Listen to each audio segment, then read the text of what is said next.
আমরা এখন এসেছি মালারি, নীতি ভ্যালি রাস্তা মালারি বলে একটা জায়গা আছে। এখানে এসেছি, একটা হীরামায়ের মন্দির আছে। এই মন্দিরটা আমরা দর্শন করতে এসেছি।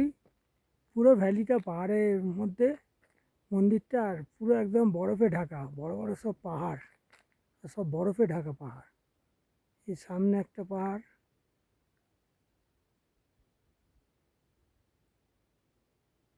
অপূর্ব অপূর্ব, ভাষায় বর্ণনা করার মতন জায়গা নেই। কি জায়গায় এসছি,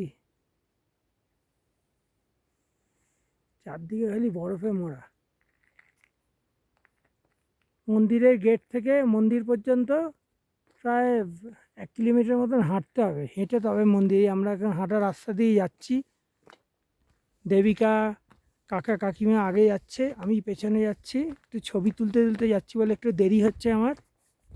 এই যাচ্ছি এই রাস্তা দিয়ে, এই বরফের পাহাড় দেখা যাচ্ছে। অপূর্ব সুন্দর জায়গা, মানে ভাষায় কল্পনার মতন করার মানে মুখে কথা আসছে না, এত সুন্দর জায়গা। পুরো ভ্যালির মাঝখানে, অপূর্ব। এই যাচ্ছি।